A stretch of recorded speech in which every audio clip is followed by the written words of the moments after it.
All righty, we're in Isaiah chapter 53. And this, if you would remember, this is called, it's one of the servant songs. It's called the fourth servant song. But these are considered particularly prophetic of the person of Jesus. Let's begin with a shortened prayer. Father, we praise you. We thank you for the appointment of the bishop in San Diego as a cardinal. We hope it will help to form more and more of the church along the mind of Pope Francis. We thank you in the name of Jesus, our Lord. Amen. Okay, 53:1. He said, "Who would believe what we have heard? To whom has the Lord's power been revealed?" So he's looking at the life of Jesus, that as he sort of understands it in this, what do you want to call it, this inspiration. And it's a curious thing, that you would think about Jesus and know, first of all, that Jesus is God. And knowing he's God, the life thing doesn't make sense. Like, for instance, I don't know if you've ever imagined yourself in the position of Jesus and imagine yourself God. You could change anything in the situations. He could have changed the heart of Pilate, or in my way, he could have just struck him dead. He could have done anything in all these things. And he's saying, who could possibly have heard of this? If you're God, and particularly in their concept of God in the Jewish tradition and in the pagan tradition, a God is not put to death. A God is not opposed. A God is not stopped. God's in charge, period. And Jesus came among us as one who is not in charge, who's at the flow of history that he's a part of, like all of us are. And he says, "To whom has the Lord's power been revealed?" And the idea here is that you don't see political power. You don't see, you certainly see a power over health in Jesus's cures. But you don't see the normal manifestations that you see in power as far as organizing people and all this sort of stuff. That you do not see that visible in Jesus. And yet we know it's there. And then he goes on, he says, "He grew up before the Lord like a sapling, like a root in arid ground." So Jesus, first of all, grew up, as the scriptures will tell us. He advanced in age, grace, and wisdom. So Jesus grew up like one of us, although Jesus was God all along. And I think one of the things to understand about a human being, you are who you are all along, even though you grow up, okay? So you're still you. And the you of you grows and alters, this sort of thing. The same thing with Jesus. But his human personality did that. But he was always this. And he grew up just like anything else. And not only that, he grew up like root in arid ground. And what's he talking about here? He's talking about the contrast between, let's say, King Herod. Where did King Herod grow up? King Herod grew up in the palace of the Roman emperor in Rome.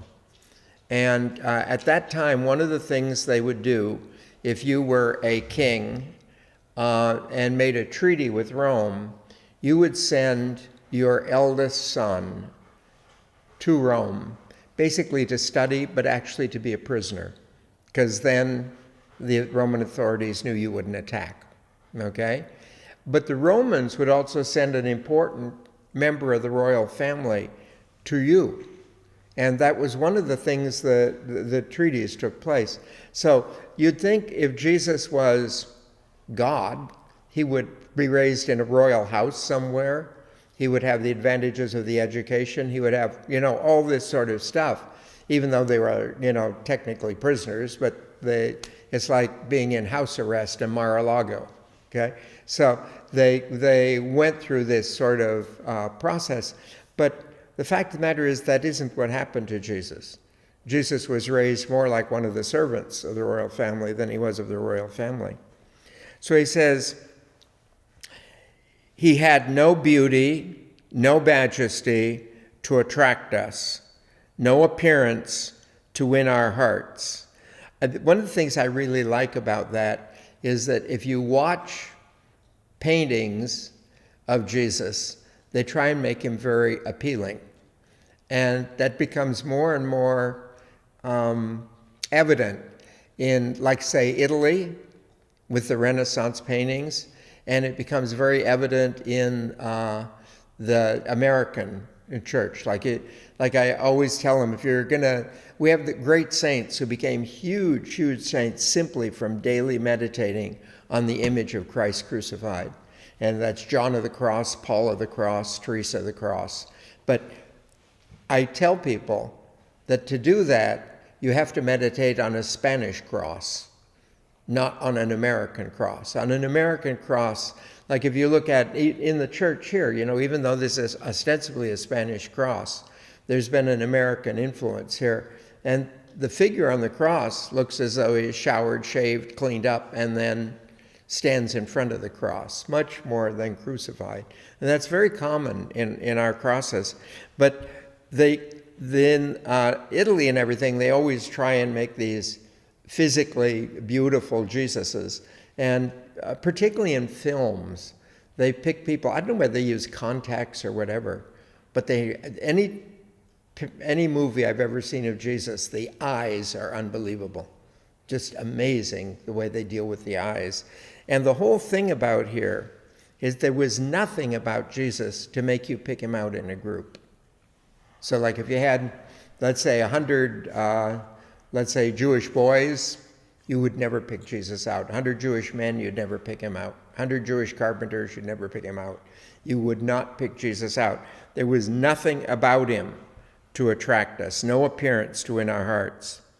He was despised and shunned by the people, a man of sorrows, familiar with suffering. Okay? So he was despised and shunned by the people. We see that mainly during the Passion. That is not true in the life of Jesus. In the life of Jesus, we watch a gradual contrast grow. That when Jesus begins to teach, we notice that he is unbelievably popular among, the common people. And he becomes hated and despised by the authorities. And the authorities being the political authorities in the Romans and the religious authority in the Jews. But authorities see him as a threat. But in the others, he was very, very, supported by the people. Although at the end of his life, their fear of the authorities caused them to desert him, the apostles particularly.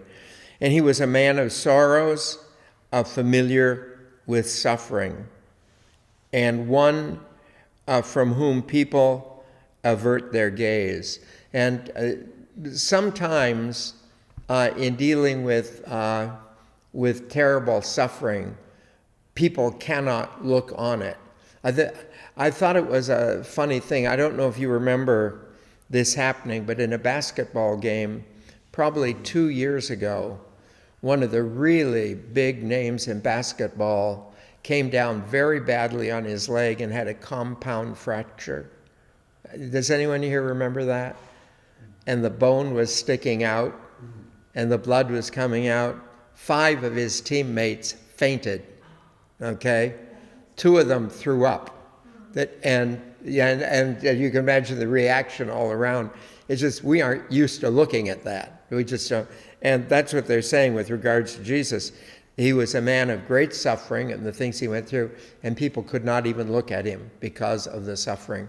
In fact, if you remember, after he is beat and crowned with thorns and things, when Pilate brings him out, what he says to the crowd in Latin is ecce homo, which is behold the man. But ecce means look at, okay, the idea of look at the man. They say behold the man, but it's basically saying look at him, this sort of thing. He says, despised, and we held him of no account. So he was despised by the authorities. And near the end of his life, I don't think he was so much despised by people as deserted by people in the process. But we held him of no account. And it would be interesting. There is a book written years ago by Cahill Gibran, and the title of the book is Jesus of Nazareth. And what Cahill does is fictitiously create a series of interviews with different people.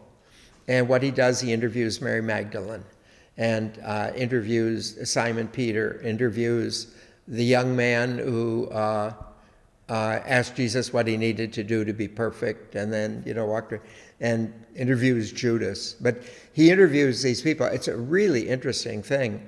But when you realize that, it'd be very interesting to ask Pilate, on the list of things he did that day, whether he would even remember the trial of Jesus and the things that went on and the people who encountered him and this sort of thing. There's one of the interviews, I really like the book. I think it's very thought-provoking. But one of the interviews is with a wealthy man in Nazareth who made a home. And Jesus did his front door, and his whole thing is that he was such a good carpenter, he should have stuck to carpentry, and not gotten in all this trouble and stuff. The idea that none of the Jews who encountered him knew he was a prophet. None of the Romans who encountered him knew he was ultimately going to be a major force in the community. And nobody did it even occur to them that he might be God. That just was not the issue. So he was held to be of no account. And then he goes on, he says, yet ours were the suffering he bore, and ours were the sorrows he carried. So that what we're doing in Jesus, what we're watching, is the effect of our own sin. And remember, like in the going to the cross, when Jesus meets the women of Jerusalem, he tells them to weep for yourself, not for me. And the idea is it's their sin that brings about what happens. It's not what, and I think one of the stupid things about being a human being is we don't realize the wrong things we do until we see the results. So that, a person will spend a good deal of their time in college drunk driving and doesn't know what it means until they hit a person. Then they know what drunk driving is. But until we see the results, we tend to dismiss things. And the idea is that while I may dismiss in my own life the results of my sin, largely because Jesus protects me from that by forgiveness. He protects me from undergoing the results of my sin, ultimately. But if I want to know the results of my sin, all I have to do is look at the cross. And you remember that famous story in the Exodus, when the Jews are leaving, and they one of the times they revolt against Moses, they have an attack of what are called seraph serpents. And seraph has to do with fire, and that refers to their bite. But they're puff adders, and it's a deadly bite. And a lot of the Jews were dying of it and everything. And Moses asked God, what do I do to stop it? And God told him, form a puff adder out of bronze and raise it up on a pole, and everyone who looks at it will be freed of the results of the bites of the snake. Anyone who looks at it will be delivered from the result. But see, in Catholic tradition, we look back on that, and when we look at the cross of Jesus Christ, we see the effects of our sins, and that can help to reform us from going on in the sinfulness. That it was seen as the prophecy of the cross itself. It said, we thought of him as smitten, struck down by God, and afflicted. And the idea is that in the Jewish tradition, if you're a good person, everything goes good for you. If you're a bad person, everything goes bad for you. Well, things went pretty rotten for Jesus. So as you watch this thing, the temptation is to look on Jesus as he must have been a bad person. There must have been something wrong, you know. We thought of him as smitten, being struck down by God. Yet he was wounded for our rebellions, crushed on account of our evil deeds. Okay? And so again, this idea of what we see happening to Jesus is the effect of my sin. It's just that the effect falls on him, not on me. One of the interesting things, we believe in the Roman Catholic tradition that every sin has a negative result in our world, one way or another. And there is a punishment that follows sin. The tragedy is the punishment does not necessarily follow the sinner. And so like if I get drunk and I'm driving, one of the curious things, having worked in a hospital, drunks almost always survive. It's the person in the other car or the person in the crosswalk or something like that who's killed. But drunks have a remarkable ability to survive these things.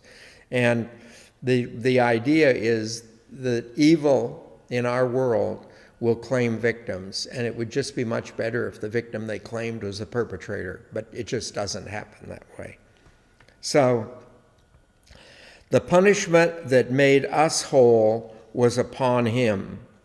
His wounds brought healing to us. And in the beginning of, by the time of Pasteur, they began to see this in a very, very, what do you want to call it, very much along the line of inoculations. I think you know that early inoculations were receiving the blood or the tissue of an animal or human being. I'm thinking of the, what do you call it? Polio was monkey kidneys, but it was receiving the tissue from a person who had overcome the disease. So the antibodies, everything were in there, and then you took that. And so they began to see that about this time when inoculations came in, that was the nature of the Eucharist. That when I went in to receive the Eucharist, I received the body and the blood of the one person who walked away from his tomb. And that inoculated me essentially against death so that we don't die. You know, we live forever. He said, we had all gone astray like sheep, each taking our own way, and the Lord laid upon him the iniquity of us all. So they see in the suffering of this suffering servant that what he takes upon is the suffering. Now, this concept of the suffering servant that will be seen very much in reference to Jesus, the servant serves by taking our difficulties on, okay? And if you were to know much about royal families, if you go back historically, royal families thought they were sacred in some way. And the first person to really violate this was Queen Elizabeth in England. Royalty almost never, ever executed royalty. And when Queen Elizabeth killed Mary, Queen of Scots, the great thing was that she had killed a royal person so that, you know, you could consider killing them. But anyway, they didn't do that initially. But what you would have if you were, let's say I was a prince. If I was a prince, I would have a young boy who was raised with me, my same age, who would be raised with me, and we would be encouraged to become very, very close friends and dependent on one another. And every time I did something wrong, he would be punished. And that I would suffer because seeing my friend punished, okay? But no one would ever punish the prince, okay? And so that's that thing that Jesus became our servant and took the punishment upon us so that we did not have to bear the punishment. He said, afflicted, humbled, he never opened his mouth. Like a lamb, he was led to the slaughterhouse. Like a sheep dumb before its shearers, he never opened his mouth. And this particular approach to the thing is very much honored in in the Passion accounts of most of them. It's very important to John's Passion account that Jesus has a dialogue with Pilate, about what is truth and that sort of stuff. So in John's account, there's a dialogue. But if you notice in several of the others, Pilate will even confront Jesus. He says, I have the ability to free you, and you won't say anything to me? This sort of thing. But Jesus, went about this in silence. And in those accounts where you remember when he's in front of the high priest, doesn't say anything until the high priest says, "Are you the Messiah?" And Jesus feels compelled to answer then. But other than that, he refuses to speak. He says, forcefully, without justice he was taken, and who gives a single thought to his fate? And this idea of a person being taken without justice and no one gives a thought to their fate, that's a very common thing in society today. Like if the police were to come in here immediately and arrest any one of us, I think we would all presume the police had a reason to arrest the person. And we would presume that reason or whatever would come out or be repudiated in the trial. Okay, that would just be our assumption. It isn't that we need to take care of the person or protect the person or anything. Our assumption is that the police should know what they're doing, and this sort of thing. And in the ancient world, there wasn't anything you could do about something like that. If someone was arrested, they had to be taken to an arrest. And that's one of the big things that plays out, like in that black man that was arrested, and they were holding him down, that the crowd tried to intervene, to stop, you're killing him, this sort of stuff. And the police, that you don't interfere with the arrest. What you do is bring up stuff at the trial, but you don't interfere with the arrest. And so the idea in the old world, you couldn't give a thought to their fate. The government does what they want with the people. You'd find examples like that, of that today in Russia, and you would have seen it in, you see it in China, and you would have seen it in Nazi Germany. But where we have these absolute authoritarian governments, that's not unusual. No one says anything, because as soon as you say it, then you'll be the next one arrested. So that, you try and block it. He was cut off from the land of the living. The sin of his people visited upon him. He was given a grave with the wicked, and his tomb was with the rich, although he had done no violence, and no deceit was on his lips. The thing that's really interesting about this is the way they equate this. He was given a grave with the wicked, okay? Now, who are the wicked? His tomb was with the rich. The wicked are the rich, okay? Although he'd done no violence, the rich do violence. And no deceit was on his lips. The rich use deceit to cover their violence.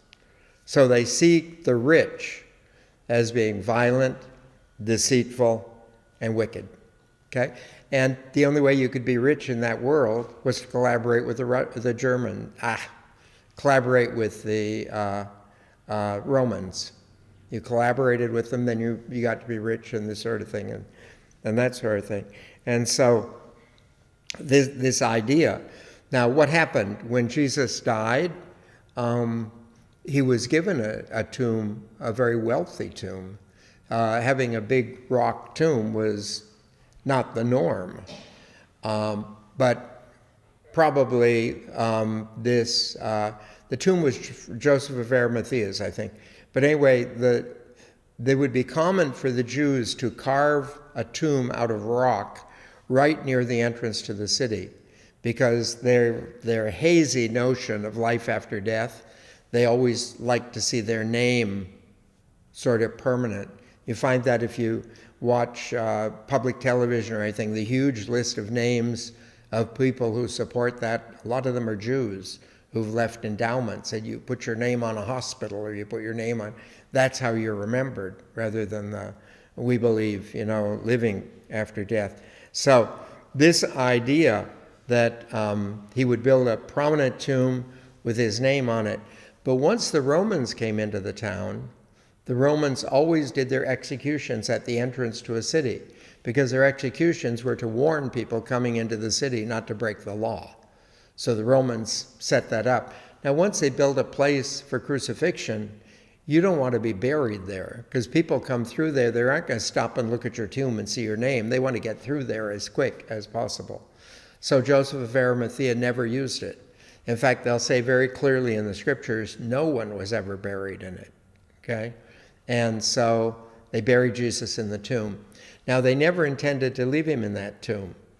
So on Easter Sunday, the women come to move the body, really. And when they arrive, Jesus has already risen. So that is the only tomb he had. But they were there to move him to another tomb. It said, it was the Lord's good pleasure to crush him. If he gives his life as a sin offering, he will see his descendants and live long. Through him, the Lord's good pleasure will succeed. So God's chosen him. God's chosen him for the benefit of all these other people, namely us. And for their benefit, he will go through the suffering. He will go through the difficulty. He will go through the death. And then none of us will go through permanent death. Jesus is the last person to enter a tomb and see the end of their life that way. That just didn't happen again. Now, how we transfer and transition at the end, no one knows. No one knows anything about it. I always think it's fascinating the way people talk about it. People talk about it with regards to streets of gold and having your own palace and all this sort of thing. And I think it's really strange. I may have mentioned this to you before, but a priest gave a homily the other day, and he was describing different views of heaven and how heaven would be set up and everything. And when we got the sacristy, I said to him, "You've never been in love." He says, "What do you mean?" I said, "If you've ever been in love, you would know that heaven is who you're with, not where you are. You don't really care where you are. You don't really care what you're looking at if you're with someone you love. That's what makes heaven." And that's what we believe. Heaven is actually being with God, Now, if we're a wonderful place, so much the better. But the thing is, we are with God. It is who you're with, not, any of this other stuff. And then through him, the Lord's good pleasure will succeed. Now, you notice that's the future. That's the only future one we've seen through this. They talk about what's going to happen. But they will succeed. What does that mean? That for us, when we look on the passion and death of Jesus, that's all history. We look on the difficulties and the problems and sins in our own lives, that's current events. But when we look at the future, what God intended for us by Jesus' passion will succeed. Ultimately, it will succeed. And that's our salvation. After his anguish, he will see the light and be content.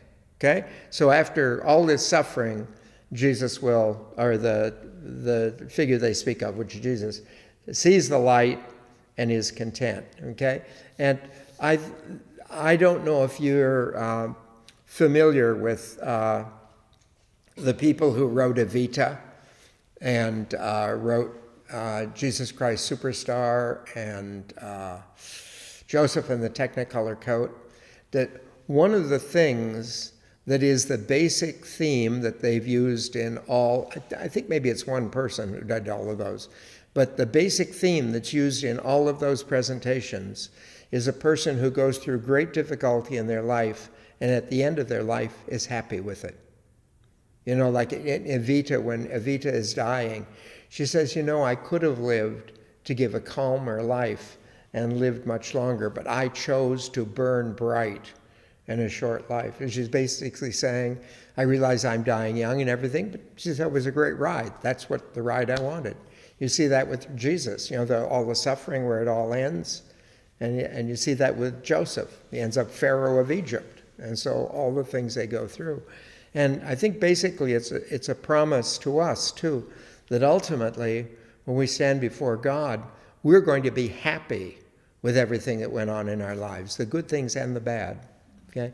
St. Augustine says that when you come before God for judgment, he'll open a scroll, and you'll not only see all the events of your life, but we'll see the options. So that when this happened to you, it could have been this over here, or it could have been that over there. But this is what happened. And when you see it, how it all works together, you'll be happy with every single thing that happened individually as it goes through your life. Okay? So, by his knowledge, my servant, the righteous one, will justify many by taking their guilt on himself. So he justifies us, number one, by his knowledge. Why does Jesus justify us by his knowledge? Because the knowledge of Jesus is the teaching he gives us on how to live. So he justifies us by telling us how to live. And then he justifies us by taking our guilt on him. It's as though Jesus comes to me and says, Jim, I forgive everything you did in the past, and this is how you're supposed to live in the future. And it's a brand new thing, and that's offered to us every day by God. Okay? Hence, I shall give him a portion with the great, and he shall share the spoil with the mighty, for having exposed himself to death, and for having been counted among the rebellious. And it's basically God saying, he will be rewarded for what he went through and what he did and everything. And we know that according to the scriptures, that Jesus now sits at the right hand of God, on the throne of heaven. And I don't know if I've ever mentioned, if you ever get a chance to visit Istanbul, one of the places you want to go if you can is called Topkapi. Topkapi is the palace of the Sultans in Istanbul. But one of the things that's interesting is a sultan's throne. A sultan's throne looks like a crib for a baby, missing one side. So it's a platform maybe 4 feet by 4 feet, and it's got a railing that goes around it. It's usually covered with jewels. One of them has a canopy made entirely out of emeralds, but they're covered with jewels and everything. But there's several pillows in there, and the Sultan would be in there usually with his favorite wife and his eldest son, okay? And I shouldn't say wife, because it was the Sultans in Topkapi never got married. None of them would ever marry. They all had a harem, but they did not want to pick out one or another as being important. So one or another would be important to them at a time, but none of them was ever named queen or sultana or anything, okay? So anyway, there's thing. I don't know how much you're familiar with the history, but there was a young lady. What they used to do is capture people. They could not, you cannot take as a slave a Muslim in their world. You can't do that. So what they would do is capture women in other parts of the world. But anyway, one of the people they captured was a daughter of an Armenian priest. And she apparently was a beautiful woman. Or they all were. They wouldn't put them in there. So she was taken and put in the harem. And the Sultan would pick one woman each night, spend the night with him and this sort of thing. And if a child was born to that woman, she would never spend another night with the Sultan. Never. And so, it was peculiar. And usually he never spent he never spent a second night with the same woman. He just didn't do that. And so when this woman was first presented to him,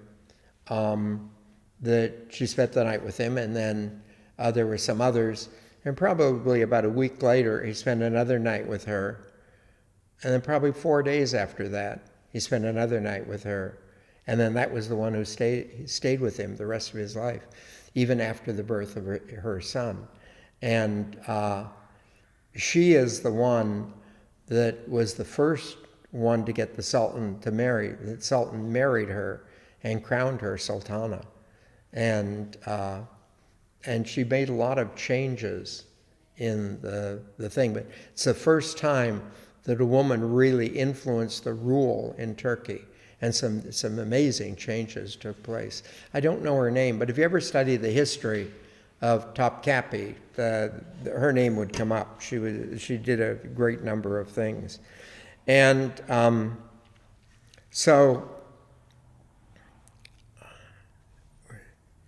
let's see.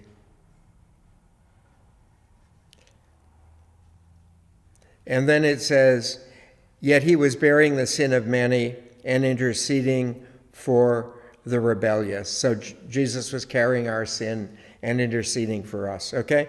Now, this is one of the suffering servant psalms, and I think I mentioned this is number 4, but each of the suffering servant psalms appears in this last part of Isaiah, and they're seen as the strongest prophecies of Jesus outside the Psalms. There are certain psalms, like they've pierced my hands and my feet, I can count all my bones and stuff like that, that are really strong prophecies of the crucifixion. But probably the best prophecies of Jesus appear in the suffering servant psalms. Incidentally, one of them, Jesus will quote with the Spirit of the Lord is upon me, has appointed me to bring good news to the... That's part of this, one of the suffering servant psalms. So now, 54. Shout for joy, you barren one, who has borne no children. This barren one who has borne no children is a prophecy concerning Jerusalem itself. Now remember, after the authorities came in and everything, there were not children being born in Jerusalem.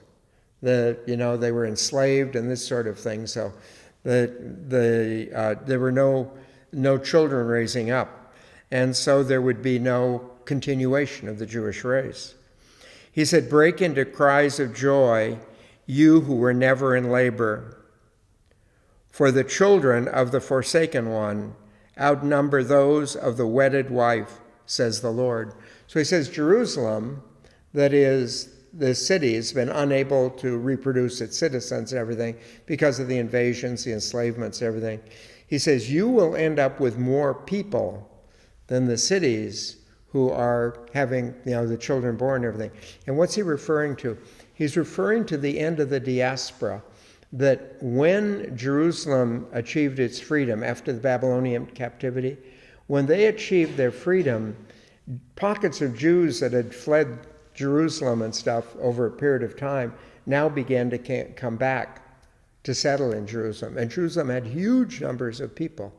An example of that today, and if you were an Orthodox Jew, this is what you would believe is the fulfillment of that prophecy, is that in the establishment of Israel in 1948, since 1948, there has been a systematic persecution of Jews. And the first place it took place after that was in Poland. And this persecution, these Jews returned to Jerusalem. Another place that took place was Ethiopia. And those Jews returned to Jerusalem. So now, when a persecution of the Jews occurs someplace, they have a homeland to go to. And so they go to Israel. But what you see is that Israel is growing much faster than other countries grow by having children. And it's because we see this return of the diaspora. He said, enlarge the space of your tent, extend the curtains of your home, and do not hold back. So remember, their homes were built, they basically lived in tents. But if you've ever been in a nomadic tent, it's unbelievably elegant. The walls are these Persian carpets. The floors are Persian carpets. The ceilings are Persian carpets. And over it all is set a black tent. And the black tent is made out of goat hair. Goat hair is extremely coarse, so that when you weave it, goat hair is waterproof. That it's just so tight the way it weaves that the water just goes off. So they have these big black tents. But if you go in them, they're divided into rooms, and beautiful rooms, hanging lamps and stuff. They're just, I think they're gorgeous. But he says now, you enlarge the space of your tent, extend the curtains, and do not hold back. And it's almost God saying to Jerusalem, he says, build the place up as much as you can. You will not be able to build it up to hold what I'm sending to you. And I think that's also a description of the way God's grace works in our lives. God says, open up as much as you want, as much as you think you can, and this sort of thing, but you will not be able to encompass my grace. I can always send you more grace. You cannot open so much that you can receive all of my grace. So this idea, he says, don't hold back.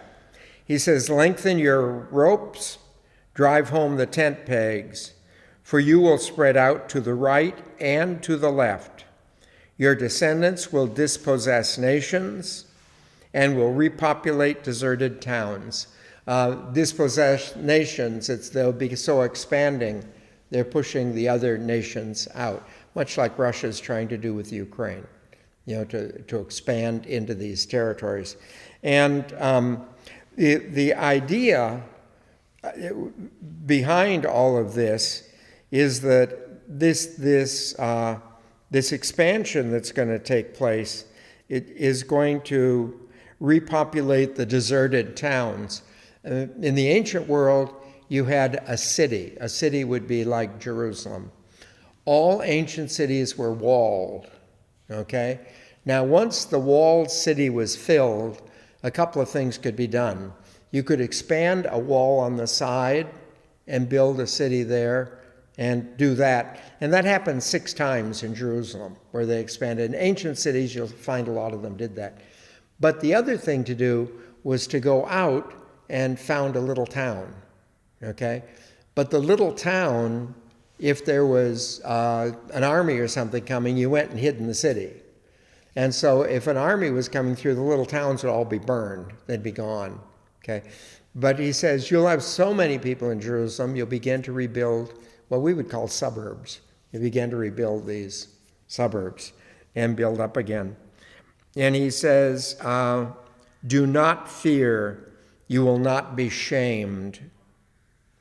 Do not worry, you will not be disgraced. For you will forget the shame of your youth and no longer remember the reproach of your widowhood. So he says, ultimately, when this goes on, it will do away from shame and everything in your background. And I don't know if you have the vision that, like I was presented as a little child of Last Judgment, that we would all be gathered in a huge movie theater, and we'd see the movie of each person's life as they were given their judgment. Okay, that's obviously not going to happen. We don't have that much time. But nor popcorn. That's not going to happen. And speaking as a confessor, people aren't that interested anyway. But the fact of the matter is, I think every one of us in heaven will be fully known by people. Everyone will fully know everyone, completely know everyone.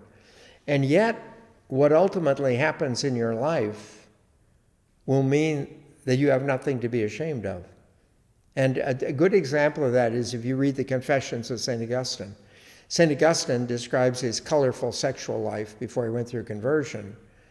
And then he describes how he, of all those great leaders at the time, was the one who best understood the love of God. And that's why when you ever see a picture of St. Augustine, you see him holding a flaming heart. He spoke of this powerful, powerful love of God. It's because he had the experience of a very powerful love. And he was able to carry this into... So you could say it was a sin, nothing to be ashamed of, because it gave him this power of God. And we'll discover that with ourselves. There were things that we did that were terribly wrong, but they helped us to adjust our lives and turn to God. That when we stand before God for judgment, we will have nothing to be ashamed of, nothing. And that's one of the things with regards to heaven itself. You will no longer remember the reproach of your widowhood, for your Creator is your husband. The Lord Sabaoth is his name. The Holy One of Israel is your Redeemer. He is called God of all the earth. Okay? So the mythology that they hold is that God is the spouse of Israel. And we also see that in the Catholic Church, where we speak of the Catholic Church as being the bride of Christ. The entity is seen as a female in relationship with God. And he says that by our sins, and by the way we live, then the husband abandons us, leaves us off. But he says, you'll be rescued by the one. The Holy One of Israel is your Redeemer and is your thing. One of the understandings that I saw of this text at one time has to do with two people you know very well, which are Elizabeth Taylor and Richard Burton. Elizabeth Taylor and Richard Burton got married, and they had a very powerful relationship leading up to it. But there was a flaw in Richard Burton, which was he was a deep alcoholic. And after a while, she could no longer stand that. So she divorced him, and they were divorced. And I think after that, she was married twice. Wasn't she married 8 times ultimately? But after that, she was married twice. But the next time she married Burton again. And the reason she married Burton again is because he had, in that period of the 2 years, because of his attachment to her, had given up drinking and had reformed. So this idea of this whole thing, that you could see that the whole love thing came back, it was like the original thing as they went in, but like the original thing, he sunk back into alcoholism, and she divorced him again. But you could see momentarily what it was to see this kind of a relationship restored. Okay? He says, for like a wife forsaken and sad at heart, the Lord has called you back. Like the one young wife repudiated, says your God. Okay? So the person is called back. Israel would be brought back to God and will overcome the difficulties or the problems connected with having been abandoned, but abandoned because of what we did ourselves. This is 54:7, and we'll pick it up there next week. We'll see if anyone has any questions.